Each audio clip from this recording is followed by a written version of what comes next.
From the point of view of the old Norse mythology, there were different worlds that existed, but like how humankind came to be about, according to that story, is that two worlds joined in.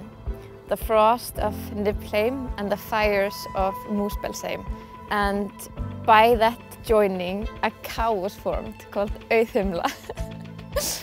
And they say she licked the rock for nutrition and slowly she uncovered a man called Imi. And then he fed from her milk flow. From that came about a man called Búri. And that's how people are supposed to be made in this world. That's our story.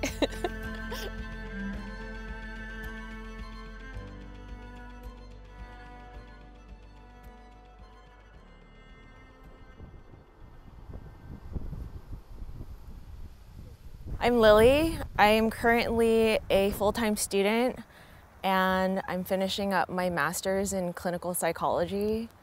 I'm a pre-licensed therapist at a mental health clinic in Los Angeles. I usually see my clients today, back to back, but taking a break for myself so I can show up for them when I come back.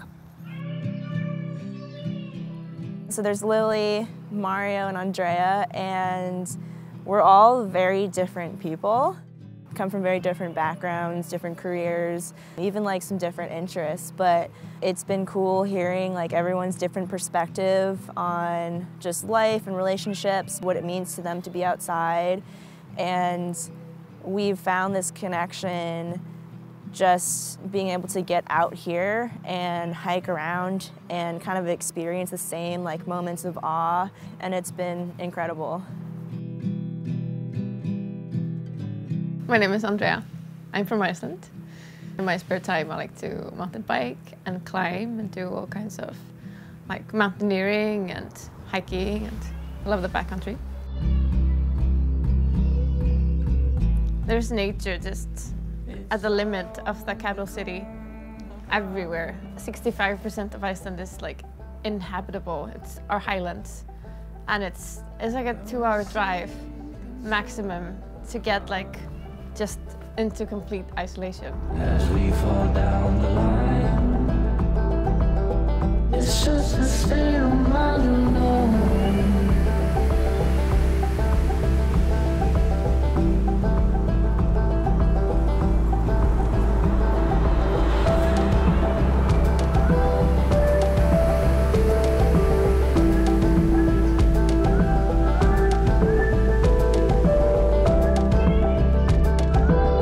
Going up the hill is incredible, and the sights just keep getting better and better as you continue to go higher. I do get really hyped and excited off these sights and the toughness of the hike, and being around people who are just witnessing this with you, you know? It just fills my cup up, definitely.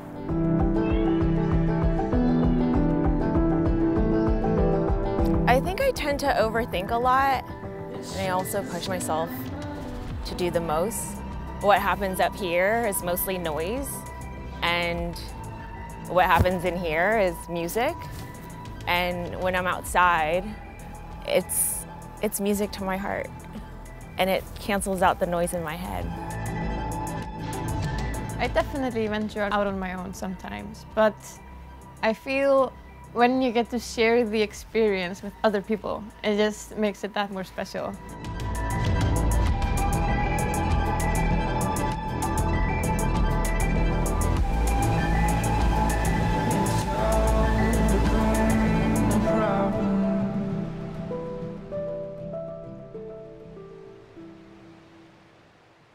Getting way out here and getting so disconnected from my life, which feels like it's in like a different world at this point. And I think also like being with everyone else, with, you know, Lily and Andrea and Mario, it's been awesome hearing them also get stoked about something that they're seeing or they're doing. When someone's like, oh my God, this is incredible, like this is the most amazing view I've ever seen.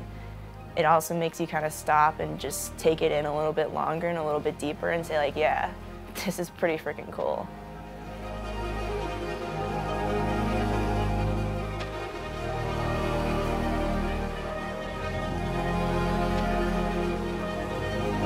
I know so many of us are always taking care of others and we don't take time for ourselves, but we forget to actually slow down and breathe. I think just being out here reminds us to do that and take it all in. It's an embodied experience and it nourishes the mind, body, and spirit. The other night I spoke with Lily and it was just really beautiful to sit down and actually kind of take the time and tug on her shoulder and be like, hey, so like, what's your story? Like, how are we here? And what's your connection with nature? The last couple of years have been probably the most difficult in my life, but also the most pivotal. I lost someone I love at the start of 2020 and took care of my mom through all her illnesses, Parkinson's, cancer, until she passed away last Mother's Day. And in the depths of my sadness and grief and existential dread, I decided to go back to school to become a therapist.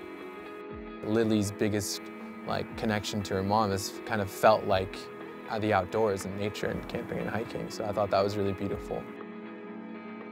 Even in grief, I can find moments of joy, and I do feel that she's with me. I carry her with me. She's with me, she's in me, she's a part of me.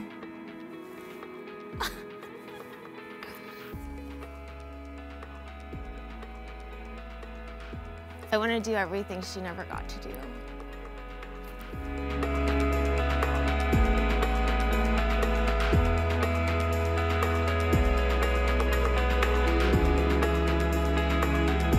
Some of my best memories with her were hiking and camping and just going for walks and catching the sunset.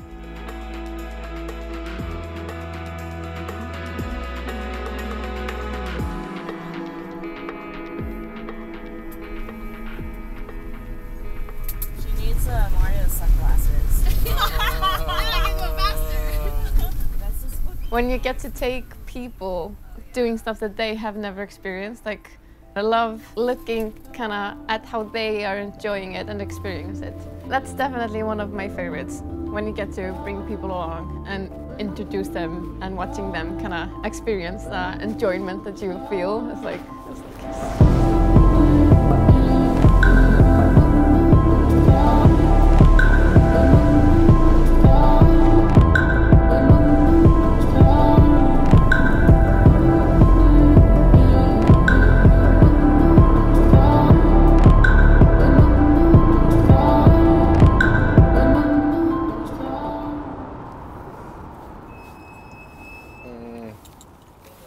yeah.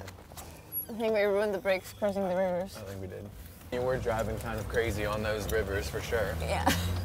Sending it. My favorite part of Iceland is this area around Outervention, the wasteland glacier. Okay. Why? It's just so raw and kind of untouched. I don't know, I feel like there's a different energy around this area.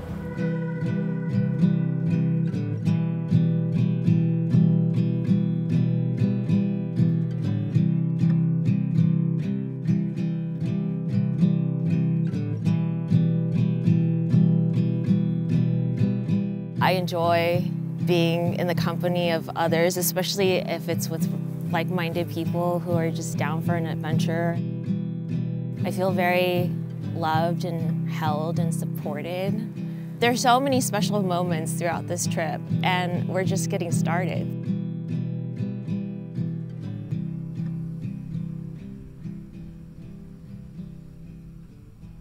Today we went out to a really cool bike farm, which had some nice flow trails. It was Lily's first time on a mountain bike, which is great because she had been saying that she really wanted to give it a go, and I'm really glad that she got that opportunity. Going uphill, I wanted to give up, like when we first started, and I also didn't want to do that, but it was hard. It was really intimidating.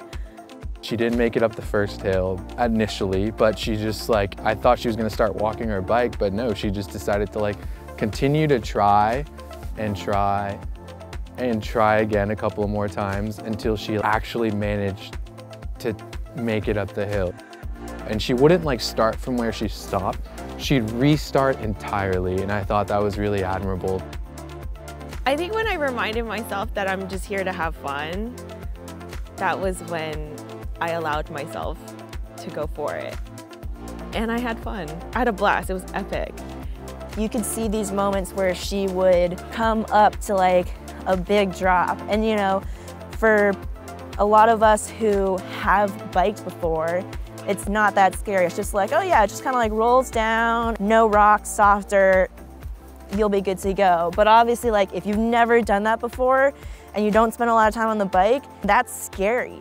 And I think it's really exciting to see someone who's like, holy shit, but I can do this, I can do this. And you know, you like walk them through it, you show them how it's done, but ultimately like, it's up to that person to really like take that step, send it down and like fully commit to it. And I saw Lily do that a lot today. I love watching people break that point. We've all been there. We've all been like apprehensive, learning something new or like doubting ourselves. And then once you like commit and then you like realize, oh, I could do that, I could handle that, I can do that even faster. And like you saw her do it and then come back for a second lap and do way better. That's what I love because I've gone through that same path. My moments of excitement as an instructor is when I see them falling in love with that sport. I do it because I love it and I want to share something that I love with you. And when I get to watch you fall in love with it too, it's something that we can share together. You couldn't pick a better location to learn how to mountain bike. There were waterfalls. It was like, the scenery was just unbelievable. Something I'll remember for the rest of my life.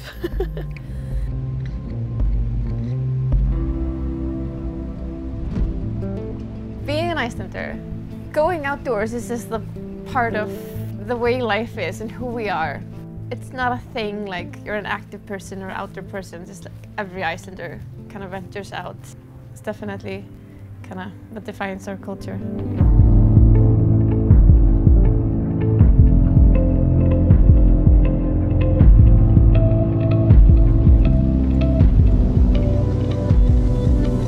And I've been on these glaciers multiple times and every time I come back, they're different. Can you hike on them or can you do like an expedition on those glaciers? Like... Yes, but you have to be careful. Like you sometimes have to go up into the moraines. Yeah. Because like where the ice fall is, it's actually like calving and breaking off. And if you are traveling there, it could crush you. Wow. If you're in a bad place. Yeah. To come here with the intention of like incorporating a local and getting like the local's perspective, it's just been really magical because it makes it feel like you're getting like a home treatment, you know, like you're being welcomed with open arms and you get to see things that you wouldn't have seen had you just come here on your own. So Andrea's been a really special part. Definitely a treat to have someone here to kind of show you in person and say like, this is what it is, you know. It like gives you that context that is unbeatable. Andrea's just rad. I mean, she's a walking book of information on Iceland, and she's fun.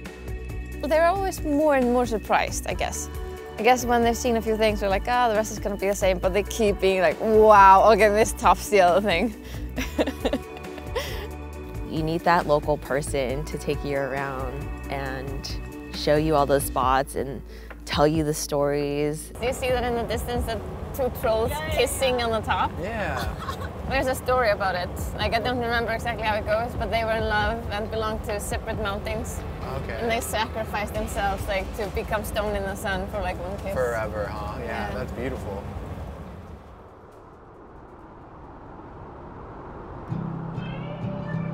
Iceland as a country, to me, has reminded me that nature is synonymous with humans. We forget that a lot of the time, that we are a part of this, like, this circle of life.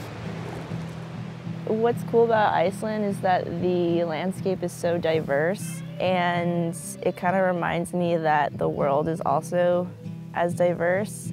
I think it kind of stokes this fire of wanting to explore more and wanting to travel more. I really like what Mario said about when you're in nature, it's like this is our shared space. And if you really think about it, this planet is our shared space for all of us. We're definitely pretty isolated, and it creates kind of a bubble about your perception of life. So I think it's kind of important to venture out a bit, see the rest of the world. I love the idea of an outervention. I want to prescribe that to everyone. I think everyone needs an outervention. It can't always be a trek across the world to Iceland, but that's a pretty dope outervention as well. Outervention is disconnecting from day-to-day life by getting outside and kind of hitting that pause button. Taking time to breathe and just kind of exist in the moment and reconnect with yourself and what matters to you.